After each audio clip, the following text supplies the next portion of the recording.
Donc on a la fonction suivante, donc qui est certes quasi linéaire, donc c'est-à-dire qu'il y aura des solutions en coin comme des solutions intérieures, mais le plus important ici, c'est qu'il y a un moins devant le bien x. Donc c'est-à-dire que plus la consommation du bien x elle va augmenter, plus l'utilité va décroître. Donc l'utilité est décroissante du bien x, alors que d'habitude elle est croissante. Donc pour traduire cette relation, on cherche la coordonnée différence. Donc on va essayer d'isoler y pour un niveau d'utilité qui est constant. Donc ce niveau d'utilité constant, on va le noter u bar, qui est égal à la fonction.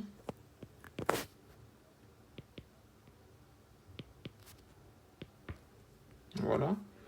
Donc on cherche bien à isoler y. Hein. Donc on a u bar moins alpha x.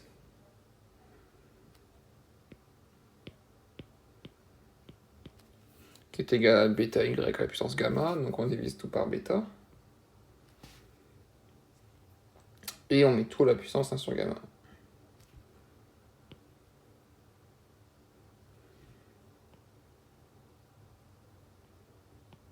Voilà. Et donc, y, donc bêta divisé par bêta, ça fait 1. Et y à la puissance gamma, à la puissance 1 sur gamma, donc le gamma fois 1 sur gamma, ça fait y. Tout simplement.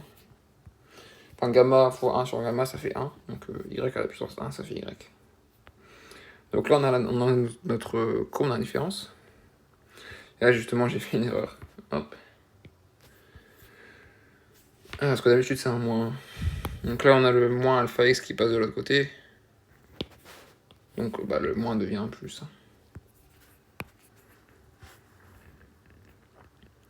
Donc, on prend la dérivée première. Par rapport à x. Donc là, on applique la formule de la dérivée. Hein.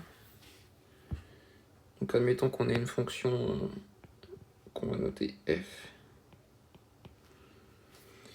Donc f de x, qui est composée d'une autre fonction à la puissance n. Eh bien, la dérivée de f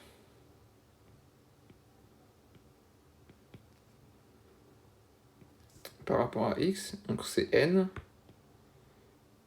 Donc la dérivée de la fonction u par rapport à x fois la fonction u à la puissance n moins 1.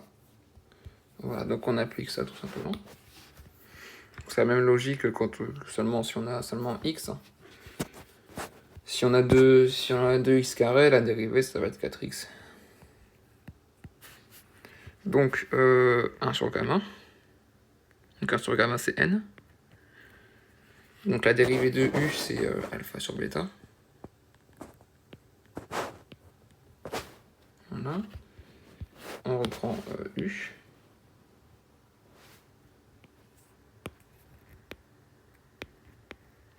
Donc c'est n moins 1. Donc 1 sur gamma moins 1. Donc moins 1 c'est moins gamma sur gamma. Donc ça nous donne 1 moins gamma sur gamma.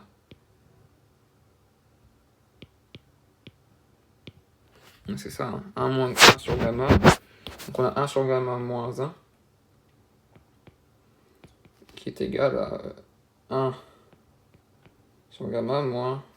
Pardon, 1 sur gamma moins gamma sur gamma. Et donc comme on a un dénominateur commun, on a 1 moins gamma sur gamma. Voilà. Et donc tout est positif. Donc la dérivée première est positive.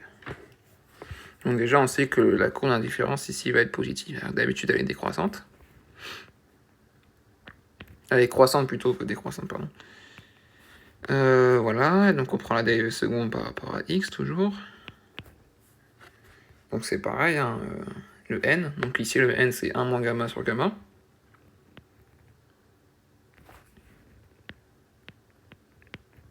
Donc on a 1 moins gamma, gamma fois gamma ça fait gamma carré. Ensuite la dérivée, donc c'est toujours alpha sur bêta. Hein.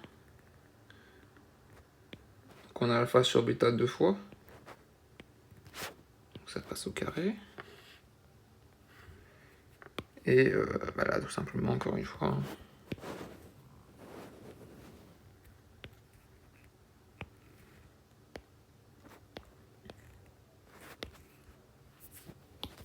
Un moins gamma sur gamma moins 1, c'est-à-dire moins gamma sur gamma. Et donc on a 1 moins gamma sur gamma, c'est-à-dire 1 moins 2 gamma sur gamma.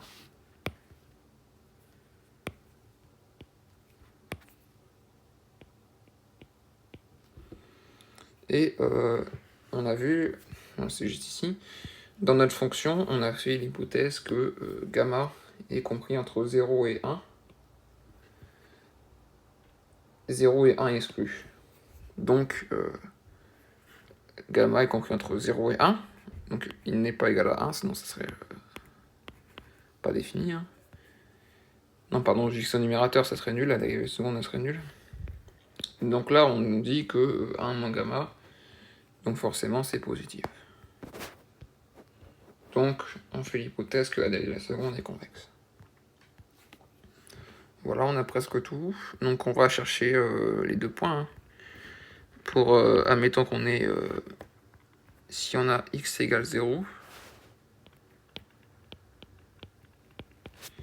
on aura, donc c'est ici, hein. Ici on a u bar plus alpha fois 0, c'est-à-dire u bar plus 0, donc c'est-à-dire u bar sur bêta, à la puissance 1 sur gamma, qui est égal à i.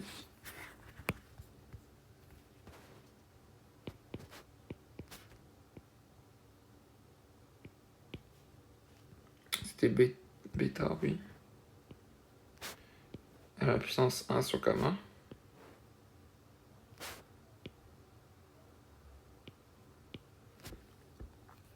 Voilà, donc ensuite on va chercher pour y égale à 0. Hop.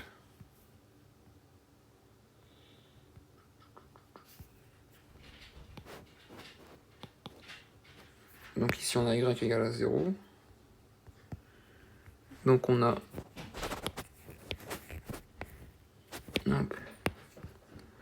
moins alpha x égale à u bar.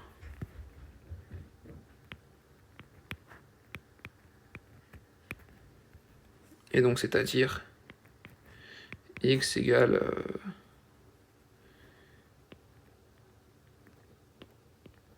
moins u bar sur alpha. Et c'est inférieur à 0, donc ça ne nous intéresse pas vraiment. Comme on fait l'hypothèse que les quantités sont positives, hop, on va ignorer ce raisonnement. Et donc on peut tracer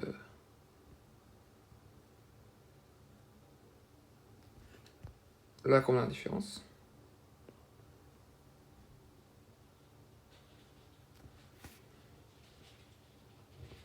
Hop.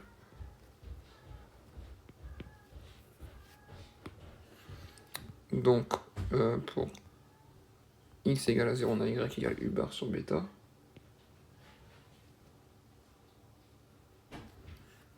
Hop. Donc x égale 0, y égale u bar sur bêta.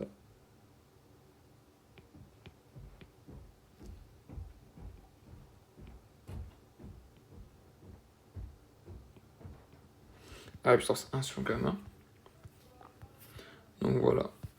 Donc on remarque que, admettons que là on a un palier de bien qui satisfait ce niveau d'utilité. On remarque que si la consommation du bien x augmente, donc le bien x qui est indésirable, hein, eh bien la quantité du bien y, elle devra aussi augmenter, s'il veut garder le niveau d'utilité constant. Alors que d'habitude, si d'habitude la courbe d'indifférence elle prend cette forme-là,